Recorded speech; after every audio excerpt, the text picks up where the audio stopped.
C'est comme la famille. Aujourd'hui, Domino est venu à la rencontre de DJ. Yeah. On est venu dans sa zone Rivera Palmeraie. On a quelques questions à lui poser concernant sa carrière musicale. Voilà, donc Jay, tu peux saluer tes fans.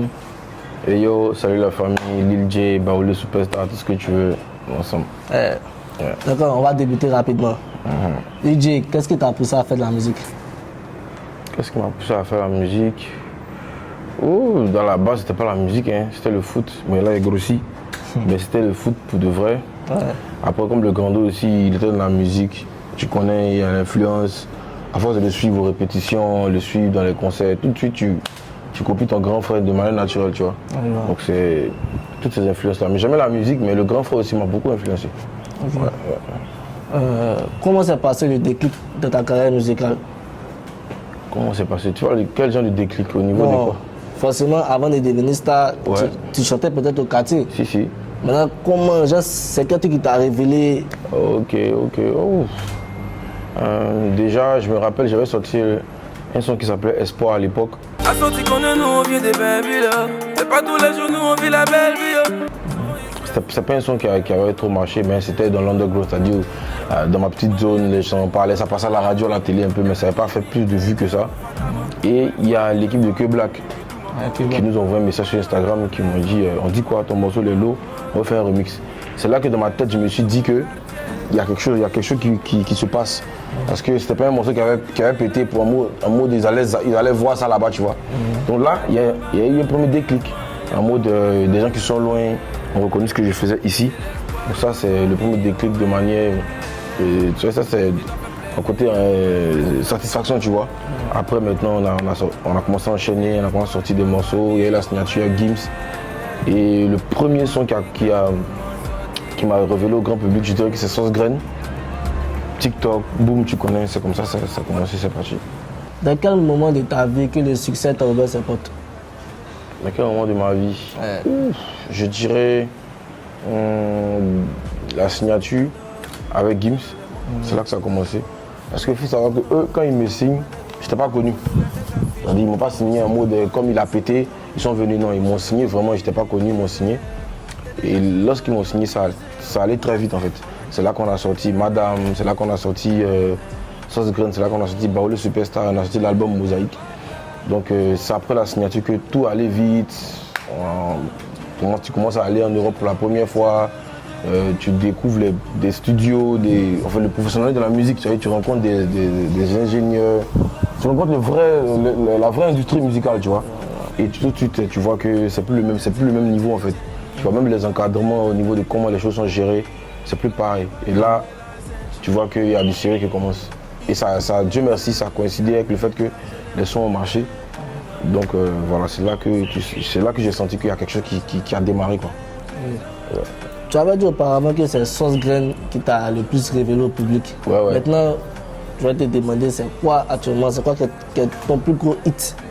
Mon plus gros hit en termes de quoi? En termes de vues, en termes de stream, en termes de quoi? Ouais, en termes de stream, vues. Bon, parce qu'un plus gros hit, ça dépend. Tu vois. Un son peut faire beaucoup de vues, mais c'est pas forcément ton plus gros son en termes d'impact, tu vois. Bon. Si aujourd'hui je vais te dire mon son qui a le plus de vues, c'est Madame. Je crois qu'il a 23 millions de vues, ça c'est le plus gros titre. En termes de stream aussi. Mais le son le premier son solo. Parce que moi, les feats c'est bien, mais moi j'aime faire des hits en solo en fait. Il y a plus d'impact, il y a plus de respect. Le premier son solo hit qui m'a vraiment positionné, c'est Baoulé Superstar. C'est là que je rentre dans la tête des gens. C'est là que tu vois que les portes s'ouvrent en fait. C'est là que tu vois que tu commences à être important dans le pays, tu vois. Donc je dirais Baoulé Superstar. Madame et Baoulé Superstar. Alors, comment tu peux titrer ton style musical? C'est un mélange. Hein. En fait, moi j'ai été influencé par quoi? J'ai beaucoup écouté le Zouglou étant petit. J'ai beaucoup écouté aussi la musique un peu world, c'est-à-dire tout ce qui est Salif Keita, tout ce qui est musique pop américaine, tout ça. Moi, c'est tout ce mélange en fait qui donne du Lil J. Je sais pas comment on appelle ça, mais c'est vraiment un mélange, quoi. Concernant Baoulé Superstar. Baoulé son superstar. Ça veut des belles villes. Ça t'a pris combien de temps pour écrire ce son? Ouais. Ah, moi, Lil J, au studio, c'est rapide. Hein. Au studio, moi, Le plus souvent, je ne perds pas trop de temps au studio.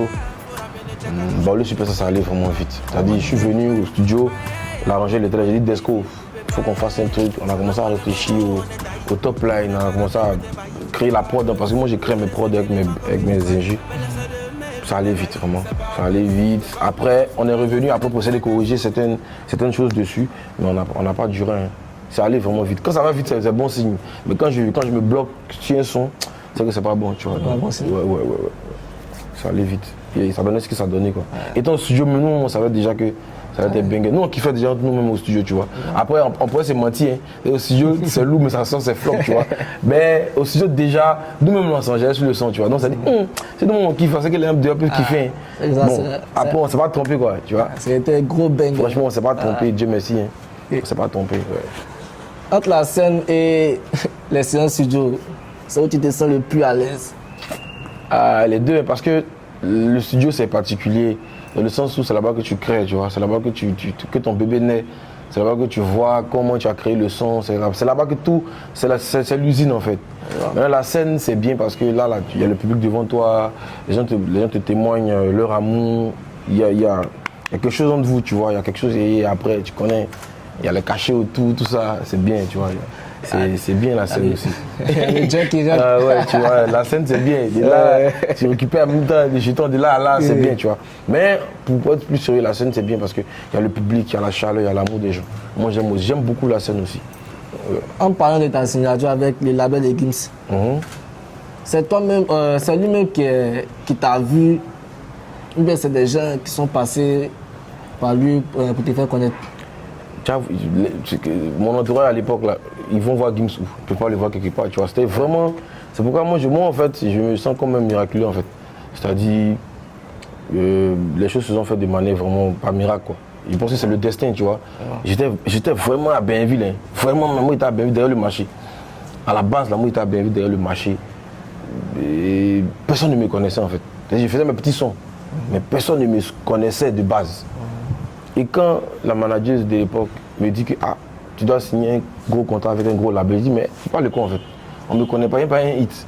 Et à l'époque, il y avait beaucoup d'artistes qui étaient plus connus que moi. Donc si les labels devaient signer des gars, c'était pas moi à la base. Donc après tu vois que c'est eux qui sont venus, c'est-à-dire qu'ils viennent. D'abord le label, ils sont installés à la base en Russie, si je peux le dire. Mais les gars voulaient créer en fait une filiale Black Star France. Donc ils ont signé des artistes en France et tout, tu vois. Et après ils se sont dit qu'il fallait signer un artiste de peau foncée. Donc c'est comme ça que les gars lancent la vie de recherche en Afrique, c'est-à-dire Congo, Mali, Burkina, tous les pays. Donc les gars reçoivent des tonnes de mails, des milliers de sons. Et il y a Stick en fait qui répère aussi ma musique. C'est lui qui envoie mon son à Gims. Enfin il envoie 2-3 sons à Gims sur WhatsApp. Et Gims il écoute le son Espoir. C'est un peu Zouglou, Afrobeat comme ça. Il écoute, il dit mais lui il veut qu'on le signe en fait. J'étais même pas connu, c'est-à-dire que frère, le son n'avait même pas 200 000 vues. Et tu vois un peu le doigt où en fait, tu vois. Donc c'est comme ça après, mais vraiment quoi, 2 semaines après, les gars viennent à Abidjan. On se croit à l'hôtel, ils voient, on signe, les vidéos sont là. Et paf, paf. Donc je me dis bon, c'est le destin quoi, franchement. Qu'est-ce que tu réserves à ton public actuellement? Parce qu'on a remarqué qu'il y a des temps, il n'y a pas trop de sorties. Hein. Si. Donc peut-être qu'actuellement tu as préparé des trucs. En fait, moi, tu sais, la musique, je vois ça comme un livre, en fait. Tu vois, c'est comme un documentaire pour moi. C'est-à-dire, il faut une suite logique. C'est-à-dire, en fait, nous, on ne fait pas la musique parce qu'il faut faire la musique, tu vois. Il faut que ça parle de quelque chose. Il faut que ça doit avoir, en fait, une âme, en fait. Et moi, tous les sons que moi j'ai fait, même mon album, il y a quelque chose dedans, tu vois. Donc, je ne vais pas venir juste me presser, faire sortir des sons parce que les gens, ils sortent. C'est pas ça. Il y a des artistes qui ne sortent pas de sons et 15 ans après, ils sortent des sons, ça fait classique, tu vois. C'est pas de se précipiter. Donc, on a des albums de près, c'est pas les sons qui nous manquent, mais on veut revenir avec une musique pleine de sens en fait, parce que les gens aujourd'hui, les jeunes ont besoin d'écouter beaucoup de choses, il y a beaucoup de sujets en fait. Donc nous on travaille vraiment au studio pour leur offrir ce qu'on a toujours fait, tu vois. Donc il y a beaucoup de sons, il y a beaucoup d'albums qui sont déjà prêts. Donc les fans doivent juste attendre. C'est tout. C'est d'attendre en fait. Quand nous on sait que nous on est prêts, on sent que nos musiques nous parlent, on va sortir, c'est tout. Donc on va clôturer l'émission Zone avec DJ. il va laisser son petit big up à tous ses fans, à tous ses mélomanes qui l'attendent à présent. Et les gars, on a des albums prêts, des EP de prêts. Restez branchés. On a sorti un son avec Kani il n'y a pas longtemps. Bientôt à 100 000 streams. Merci d'écouter, de toujours faire les challenges et tout. On arrive avec beaucoup de bonnes choses pour vous. On est ensemble, la famille.